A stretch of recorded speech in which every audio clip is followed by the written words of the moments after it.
Hello, friends. Good morning. Welcome to worship here at Two Rivers Church. I'm Wendy. My pronouns are she and her. I'm the lead pastor here, and this is the best day of the week for me. And I hope that this is a meaningful time for you as well, that we get to gather together. Whether you're watching this at 10 o'clock in person, we're really happy that you're here. If you're on Facebook, if you want to drop us a comment and let us know that you're here, especially if it's your first time or second time or first time you want to let us know you're here, do that. If you'd like to have a digital coffee, I'm scheduling those, every week and would love to be able to connect with you. We know we have folks from all over the country, even all over the North America. And so would love to know where you are and how we're getting to worship together today. And today, just like last week, I'm not by myself. Here in the studio, we have Nicole. Good morning, friends. I'm Nicole, and my pronouns are she and her, and I'm thankful to be here. Yes, I'm so excited to have you. We were talking earlier that it has been one full year since we have been present in worship, you and I together. And that was something that we did every week for 2 years. And so now. Yeah, you didn't say it to me that way, and now I have feelings about that. Yes. But it's been a year. And for me, it's been a year since I pulled my kids from school. Right. And so Wendy was asking me what I've been up to, and I feel like Bill Murray in Groundhog Day, to be honest. I don't know who else is feeling that way. I imagine a lot of you, but we live the same life and the same schedule 7 days a week. And my kids haven't really changed out of pajamas for a year. So it's going to be quite a shock when they have to wear real clothes. Yeah, I mean, we've done get in the car to go to school maybe a dozen times this year, and it's hard for them. Yes, but yes. Yeah. Well, not only has it been a year since we've worshiped in person together, when we left our in-person worship experience to transition into this digital platform, we were in the season of Lent then. And we're in the season of Lent now. This is the third Sunday of Lent, so we're right here in the thick of what it means to have this season of preparation and waiting and watching. Yeah, and in a way, I found myself feeling very thankful that we are in the season of Lent, because, as we know, Christians like to make a big deal out of Christmas and Easter, seasons where we celebrate new life and then again rebirth and resurrection. Yeah.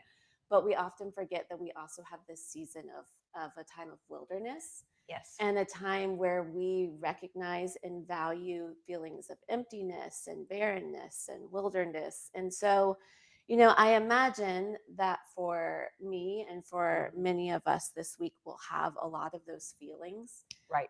Whether or not we're able to name them outright or, or place them in the front of our minds, our bodies and our spirits will be feeling those things as we mark a year and come up on marking a year of schools closing and things like that happening with the pandemic. So, I really value that it is Lent and that we can embrace that time of wilderness and those feelings that we will naturally have around this year anniversary. So I think two things that I love about this being Lent. So, we're using the metaphor of a growing season for us, as a congregation, this season, as we are these 6 weeks, as we're working our way through, we're looking at those spiritual practices that we've defined as prayer, scripture reading, giving, gathering together.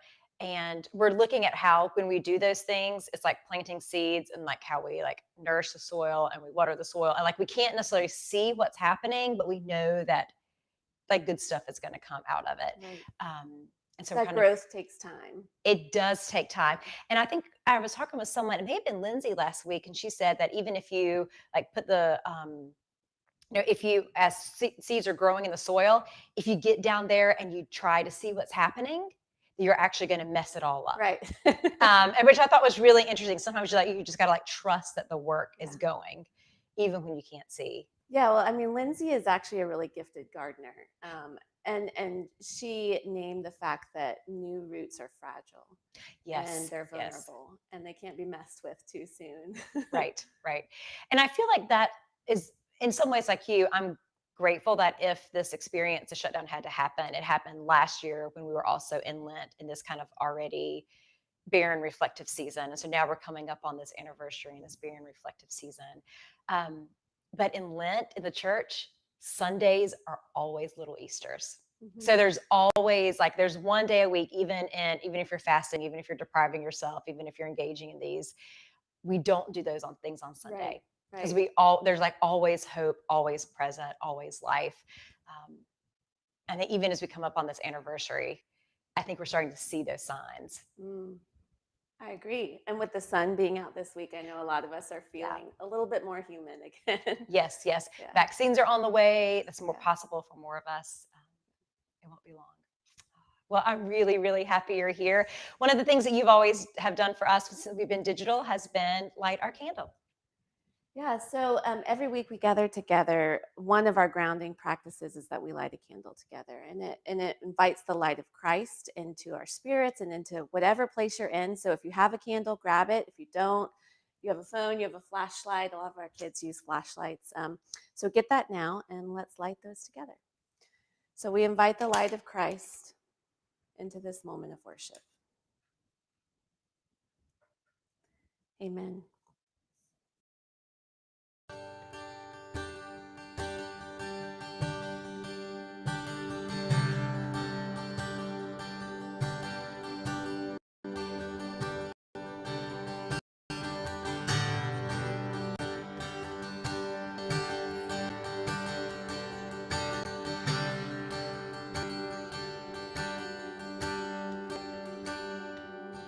I'm afraid we're all too numb to know that life is the greatest gift that we've been given. Just a moment's all it takes for us to cry and then go about the ways we're living.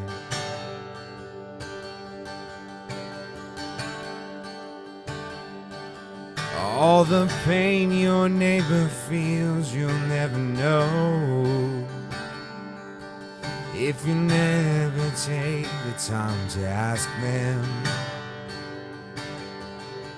A little girl just rode a bike outside my window. I couldn't help but worry what would happen.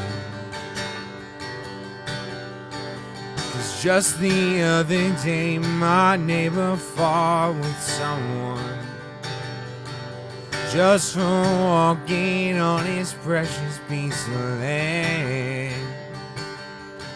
And down the road, I heard a woman crying, "Help me,"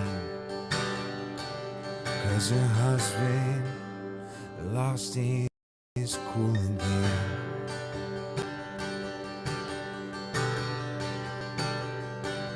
In a moment, everything can fall apart, but we waste our precious time on fighting over who's in charge and what the laws would be. I couldn't hear over all the gunfire. Was a family shot inside a store for shopping, for some food to go and help and feed the poor. And while you're arguing, a girl has just been murdered by her brother who is angry at the world.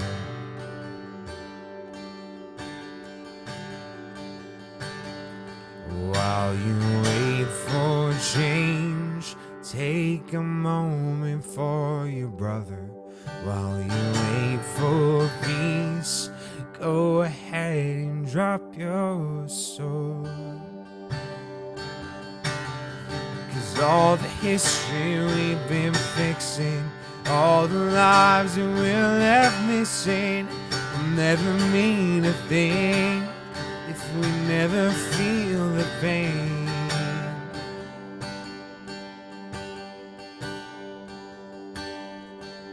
I'm afraid we're all too numb to know that love is the greatest thing that we could give. Just a moment's all it takes for one to know. But it seems that we're all far too busy, while the son is being punished by his father for telling him that he has feelings for a man. When a girl is being beaten by a stranger, just a man who couldn't have his way.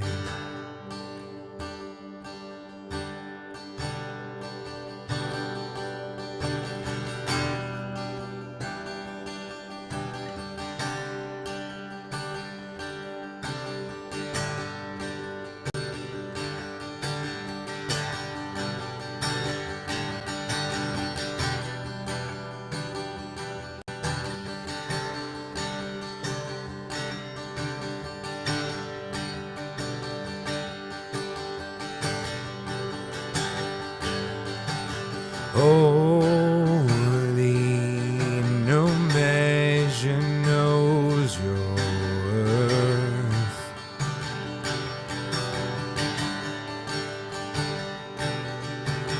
Facing down where mercy finds me first.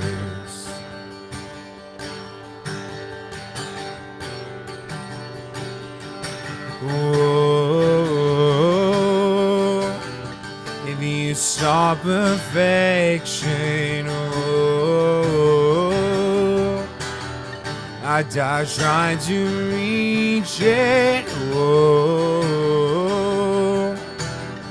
but this broken heart is all you want. Singing holy, heart like heaven, singing holy, God Almighty, on this heart broke sound, singing holy is your name, singing holy, heart like heaven, singing holy, God Almighty, on this heart broke sound, singing holy is your name, singing holy is your name.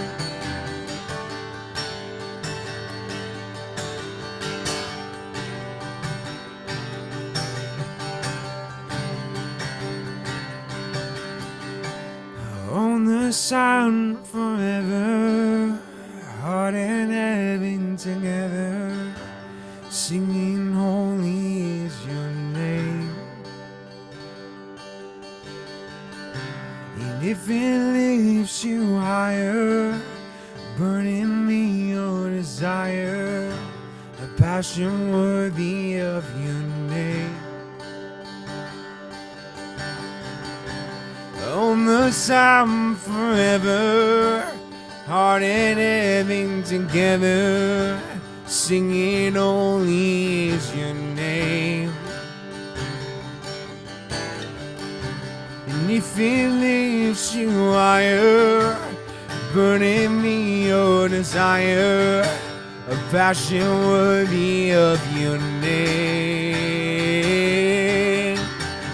Whoa, and I'll throw my wings, whoa, into your greatness, whoa. If this broken heart is all you want, singing holy, unlike heaven, singing holy, God Almighty. On this our broke sound, singing holy is your name, singing holy, unlike heaven, singing holy, God Almighty. On this our broke sound, singing holy is your name, singing holy is your name.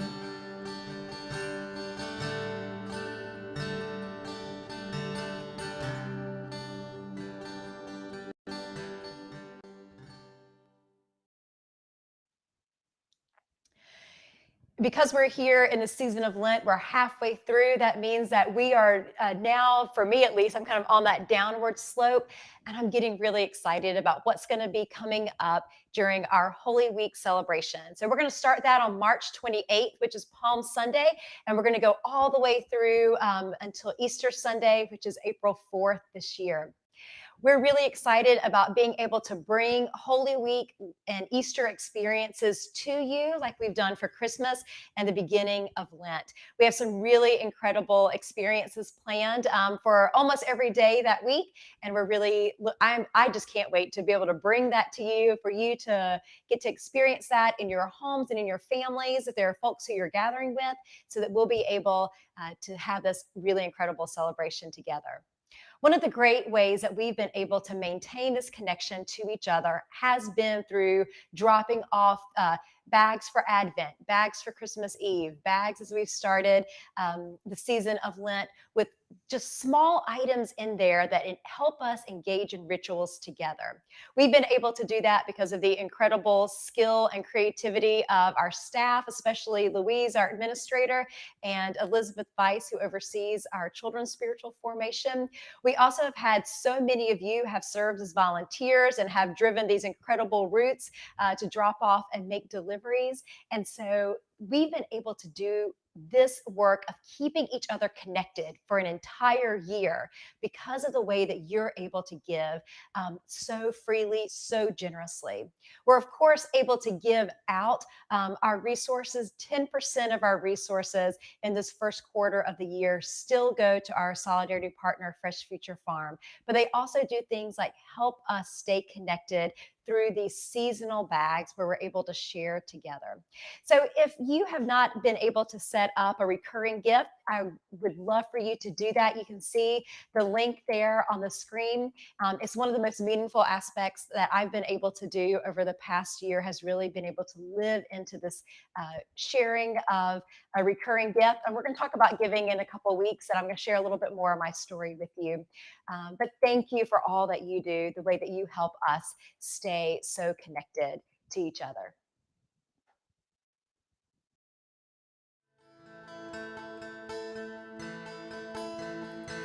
My life is a life for your cause. My will laid aside for your call, and reserved all the depths of my heart only for you.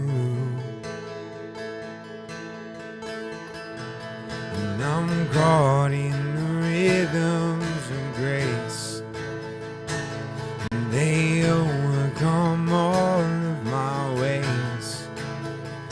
Realign each step every day to live for your glory.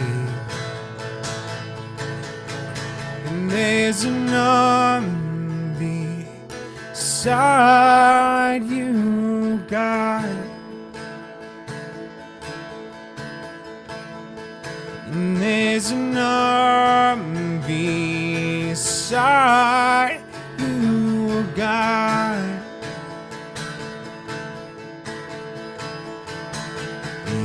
there in the dark of the night, while holding the sun in its light, through the triumph and trials of life, there's no one beside you. Your voice called the stars by their name.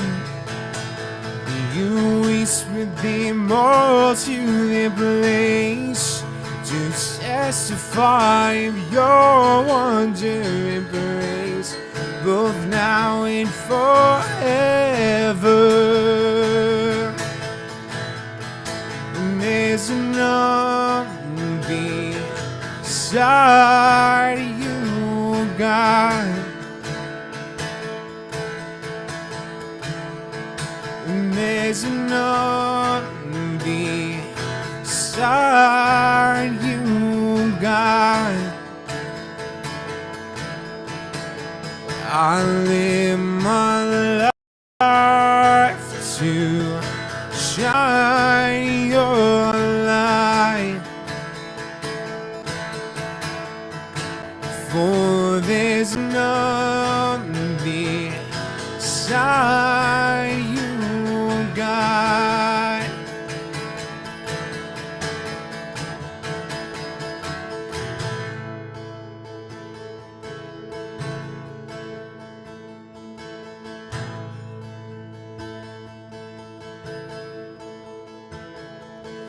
No, I ain't seen, oh, we deserve the depths of your love, Lord.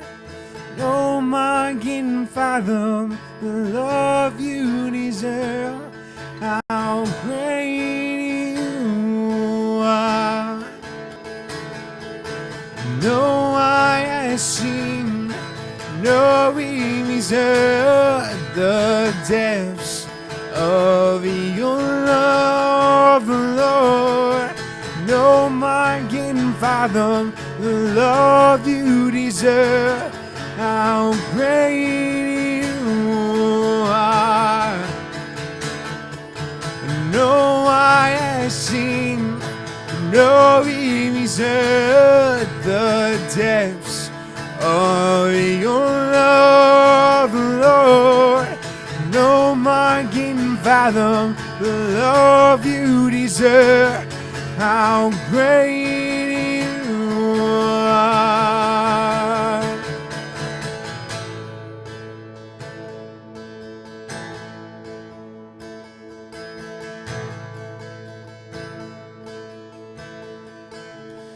And there's an army beside you, God. And there's an army beside you, God. I live my life to shine your light, for there's an army beside you, God.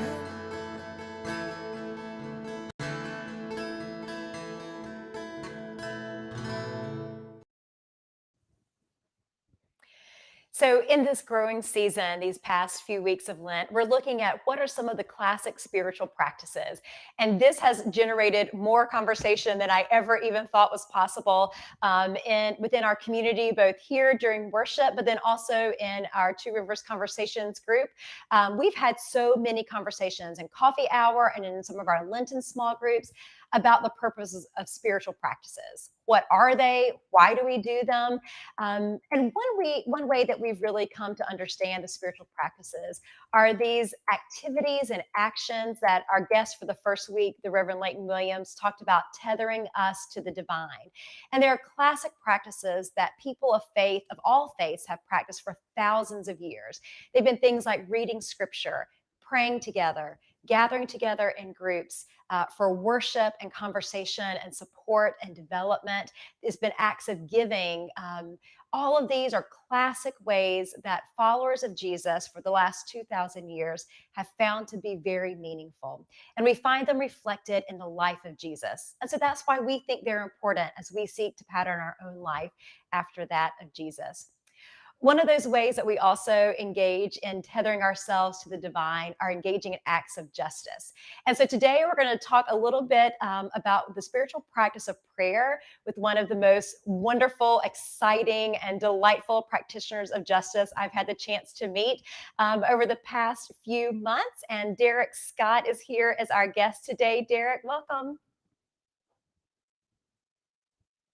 Hey, everybody. I hope my connection's okay. It's been a little funky these last few minutes, which is so odd, but it's good to be with y'all. That's great. We're really happy you're here. Derek is the Wesley Foundation Director in Jacksonville, Florida. And we had the chance to meet in a small group that we're working on around LGBTQ inclusion in the life of the church and anti-racism work, racial justice work. And he is just so incredible. And the first day we met, I was like, you and I are going to be new best friends, and you have got to come and talk to our community.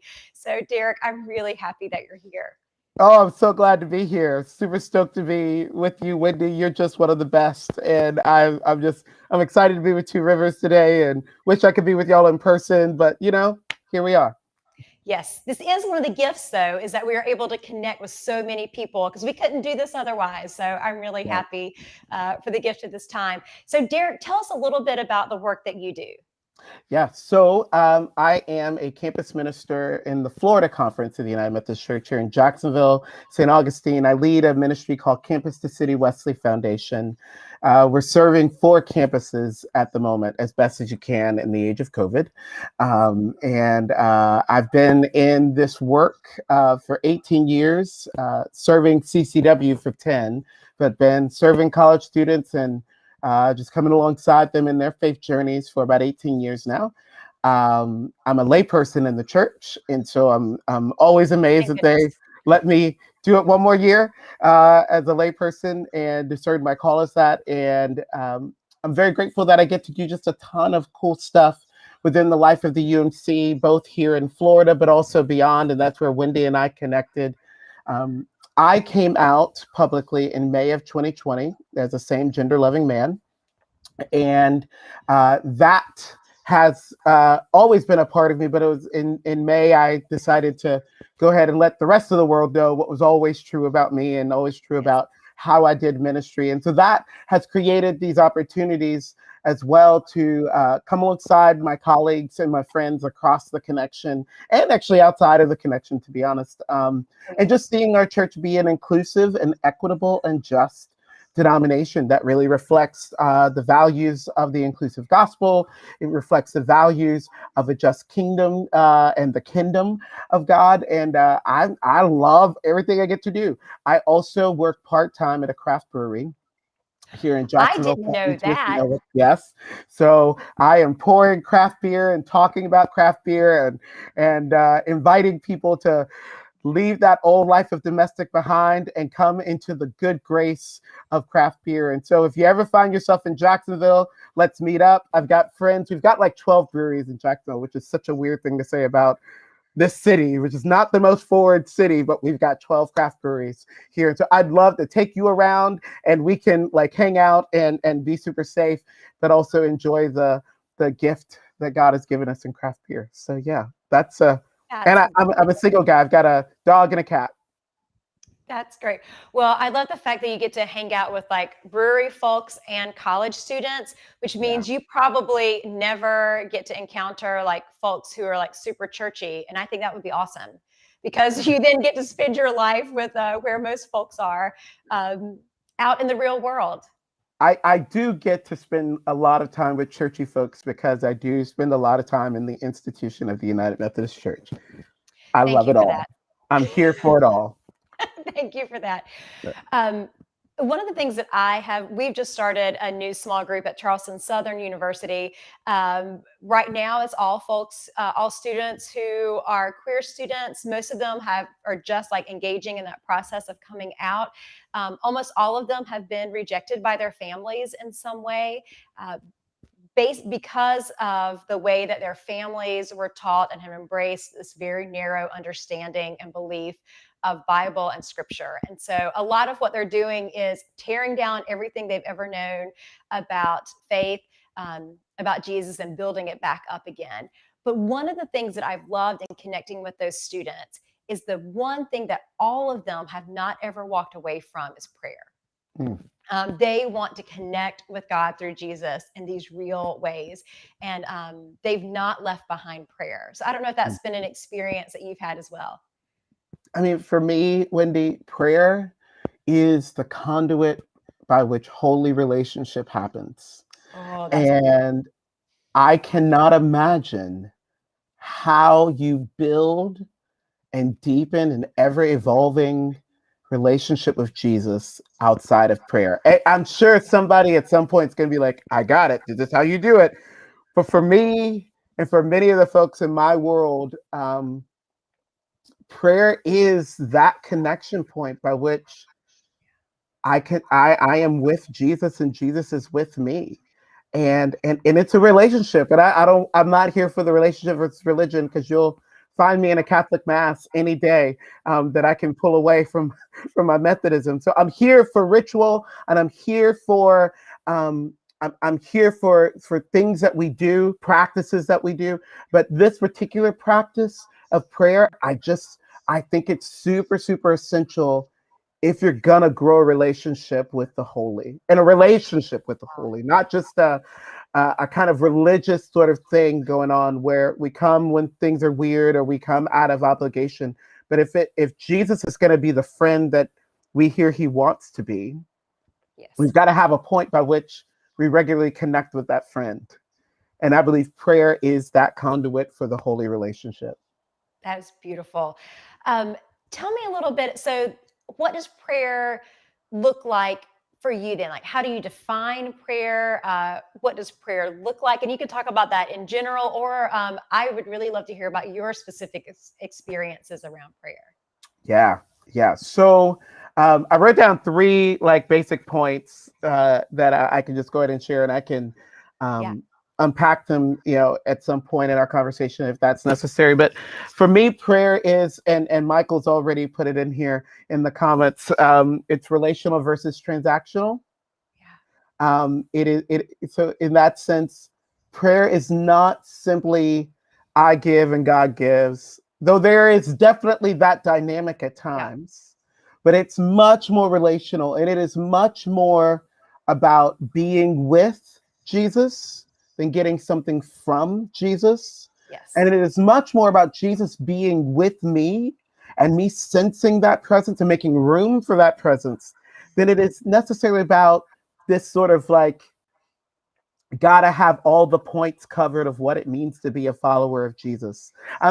So I often tell my students, just make space to be with Jesus, and all the other things are going to figure themselves out, but just make space. So that's one. Relational versus transactional. It's transparent versus reverent. And again, you will find me in a Catholic mass. You will find me using the Book of Common Prayer. You will find me sort of having this more formal approach to prayer.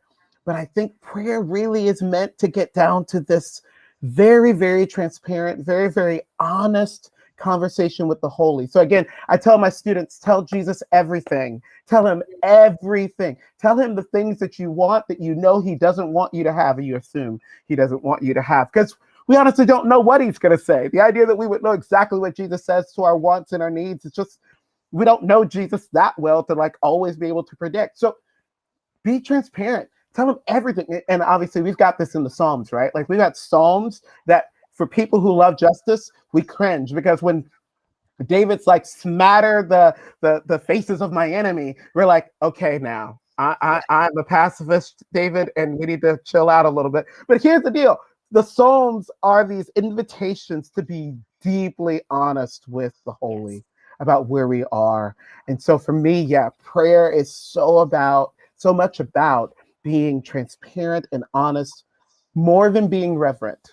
And my belief is that if the God who created all the things cannot handle my honesty, we've got some other issues to work out. Right.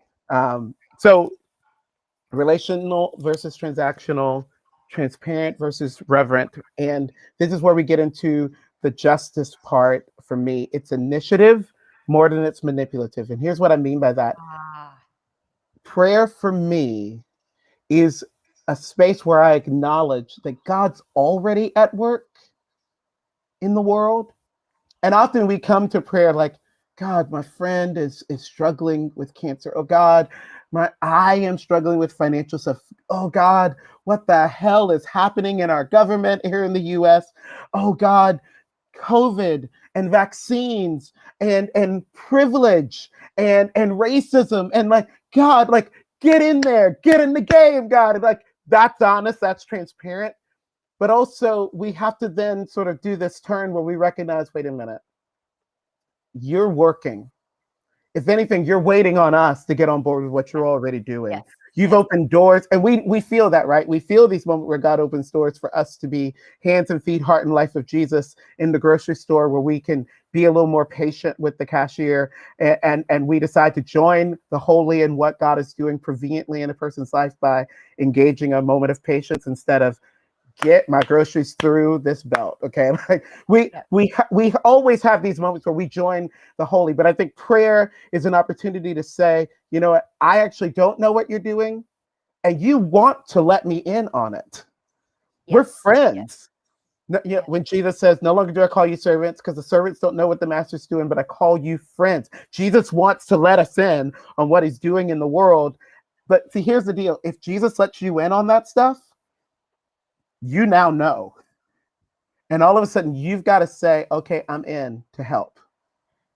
And so when I start praying for my friends and start praying about things going on in the world, for me, I believe that prayer is this opportunity to put our hands up and say, I don't know what you're doing, but I'm here for it. So part of why I'm so deeply engaged in inclusion in the United Methodist Church is because of all the praying that I did at 2019 at our general conference, where I'm like, Jesus, do something. Jesus, this is painful. I'm literally sitting next to people who are in tears. I was on the floor of that general conference and I'm watching, I'm hearing the mourning, and I'm hearing all of the pain that and also some of the celebration that was pissing me off. And like, and I heard Jesus say, oh, I'm here.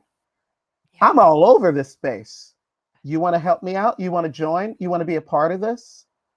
And so for me, you know, my prayers have, and this has really happened over the last decade, but specifically in this age where we've been talking about dealing very specifically with racism in our country, dealing with inequities across society, dealing with the harm that's been done in the United Methodist Church specifically. I believe that Jesus is looking for folks who are willing to come to prayer, not Jesus, do something and we're going to be over here waiting for you to get it done. But I think he's looking for people who's like, okay, Jesus, you're at work, you're doing something, and you're probably looking for laborers who will work this harvest of love and mercy and inclusion. And so I put my hand up. And I don't know what that's going to mean. It's probably going to mean it's going to complicate my life a little bit, but I'm here for it.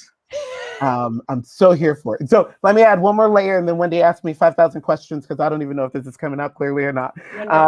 But this is where then prayer for me becomes spiritual activism.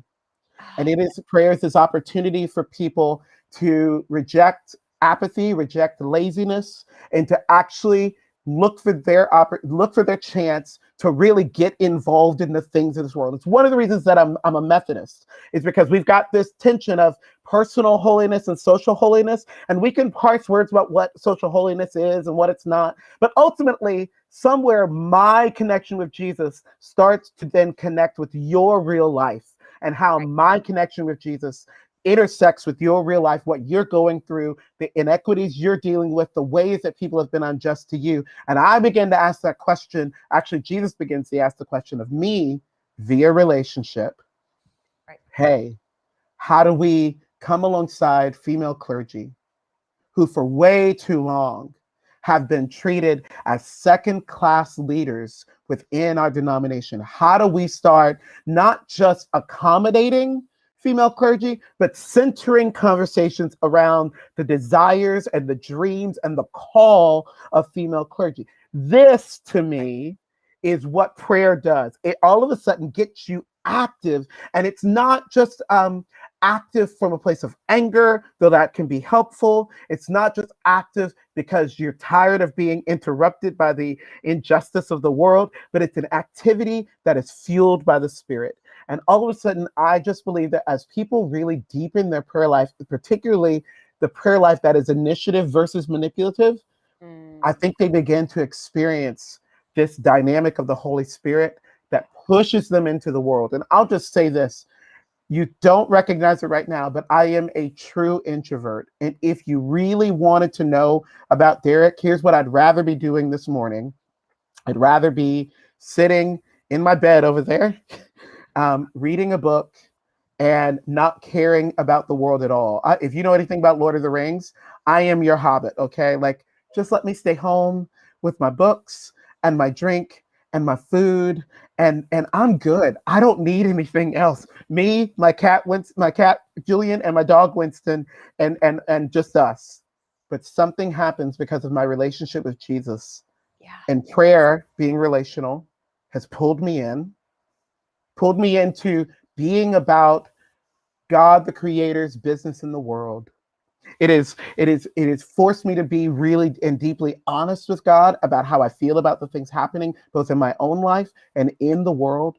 And then it's caused me to put my hand up and say, all right, I do love just being a hermit and a hobbit in my house, but you're looking for leaders and laborers to bring the kingdom. You're looking for leaders and laborers to join you in the renewal of all things and to let people know that there's a God in heaven that loves them. I got to get out of my bed. I got to put down my glass of Malbec and I got to get moving. Right, Okay. right. Oh, whew, that is so incredible. So much goodness and richness in all of that. One of the threads that I see running through the reflections that you gave around prayer, I keep coming back to like staying power. It's like staying power. I think that's what, we see, like you said, especially those of us who are involved in justice related work, whether it's just like in our own homes, whether it's raising our children, whether it's in our employment, or whether it's in, kind of what we're doing out in the world. It's so easy to get tired and dissatisfied, or to see the flash in the pan. But the way that you describe prayer really is a long-term sustainability experience. It totally is, Wendy. And I would say that, again, one of the things I say to my students, and for that matter, some of the stuff that I talk about in the brewery, because oddly enough, people can sniff out your Christianity. I'm just over here pouring beer and they're like, you know Jesus, don't you? So one of the things that I talk about with them is that prayer is one of those practices that builds on itself. Yes. Similar to like yoga practice, it's like you come into yoga practice and you are not flexible and you cannot hold any pose and you're even like, why am I even here? You keep doing that for a year consistently and intentionally, and all of a sudden you're looking back at your inability to do poses, and you're like, I got some balance all of a sudden, and I don't even exactly know at what point in the process I got the balance. It was just I kept showing up, and prayer is one of those things. Like the more you keep showing up for prayer, and it's clunky prayer, right? Like it's messy prayer. It's prayer that like you sometimes the number of prayers I have fallen asleep on. There's way too many, right? Like, but it's a practice that builds on itself. And after a while, you begin to realize that you have been experiencing the holy in these moments of struggle, but also these moments that are super mundane because you are inviting Jesus into those spaces. And again, prayer becomes that conduit where the relationship deepens and evolves, and you're just trying to get to know Jesus. I mean, and in some very practical ways, prayer is where Jesus gets to know us, that Jesus quite knows us well, but it's where we get to reveal ourselves and expose ourselves to Jesus, and then we get to see more of Jesus as well. And it's a long-term practice that bears benefits as you keep doing it. Oh, Derek, I could talk to you for hours and hours about this. Oh my gosh, this has just been incredible. If people want to connect with you, where can they find you in the digital world? Yeah, so the best way to reach out to me is via Twitter, because I love Twitter very, very much. And so my handle is at dlaruth3. And let's see, maybe because it's my middle name. LaRuth is my middle name. So I'm gonna send it to tech folks, and they can do what they want to do with that. So that's the best way. I'm also on Instagram, though I'm not as active on Instagram. I'm at, oh gosh, let me make sure. I'm so sorry. I want to make sure I get the name right. So friends, as I'm doing this, just so you know, I'm 40, and so I am not your digital native. I'm the guy who's like, I'm just here trying to make it all happen. Yes, that's what it is. Mark Vern is what it is, and it's a whole story about why my handle for Instagram is Mark Vern. But I just gave the tech folks, I think it's Stanton, I gave them the information, and they can spread it to whoever. But those are basically the two places that we can hang out. I'm not as much on Facebook. You can find me at dlaruth3 on Facebook as well. But I hate Facebook, and that's just I'm still on my journey to perfection, my friends. So, but Twitter and Instagram are probably the best places. So great. Well, Derek, thank you so much. We'll keep seeing each other around in our work, and I can't wait to have you back with us again. And I'm going to come to Jacksonville, and you can pour me a beer or a cider. You should come. Bring Nicole with you. Which, shout out to Nicole. We're already Facebook friends. And again, I don't like Facebook, but I do recognize that you can make friends on Facebook. Nicole, we were already Facebook friends. And I don't know if you knew that, but I figured that out. So, and Beth says hi, by the way. Yes. Well, Derek, thank you so much. Thanks, y'all. Blessings to Two Rivers. Y'all are awesome. Thank you. Thank you.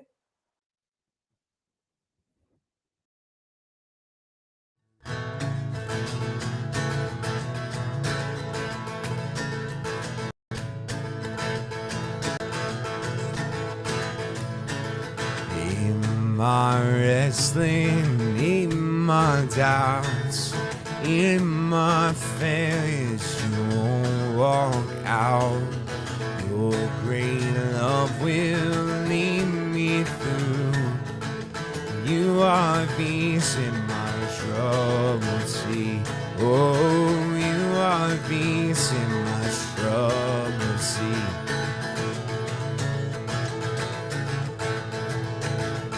In the silence, you won't let go.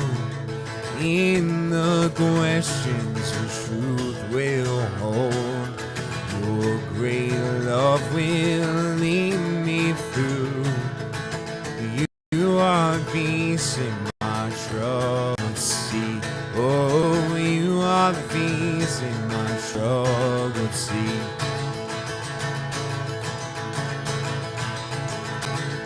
My lighthouse, shining in darkness, I will follow you. My lighthouse, I will trust the promise. You will carry me safe to shore, safe to shore, safe to shore, safe to shore. I won't fear what tomorrow brings. With each morning I rise and sing. Your great love will lead me through. You are peace in my troubled sea. Oh, you are peace in my troubled sea.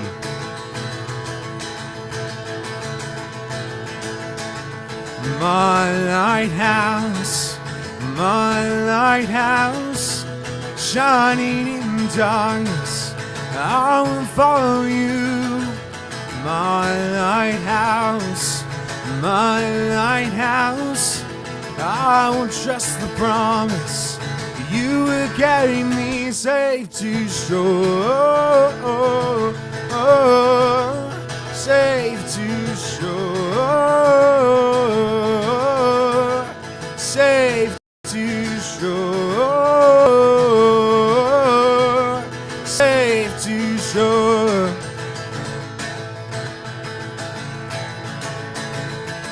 Far before us, you're the brightest. You will lead us through the storm. Far before us, you're the brightest. You will lead us through the storm. Far before us, you're the brightest. You will lead us through the storm. Oh, my lighthouse, I will trust the promise. My lighthouse, I will trust the promise. You will carry me safe to shore, safe to shore, safe to shore, safe to shore.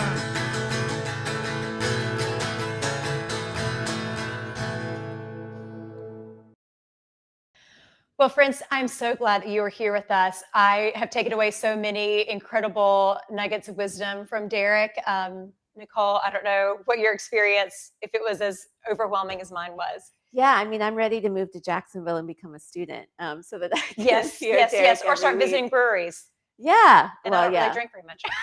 Well, I mean, but I would go see him. It really struck me that often it's really hard to know where to start with prayer, and his reminder was just to make space. And Yes, I'm yes. going to be holding that thought all week, certainly from him. So, Derek, I'm so grateful for you and thankful that you were here with us, and that we got to hear you speak this morning. And I'm going to be taking a lot of that with me this week for sure. Yes, definitely. Well, we have a lot of ways that we can keep connecting during this growing season. So we've got small groups that meet tonight, a small group that meets on Tuesday at noon, the history of racism in American Methodism that Pam Duncan teaches. It's not too late to jump in on that. Katie teaches a class Tuesday night. We're here on Facebook Live Tuesday and Thursday morning, where we have a chance to reflect and center and pray together. And then all these digital spaces. So I'm really happy that you and I could be here in person, though. This was wonderful. It's been a year.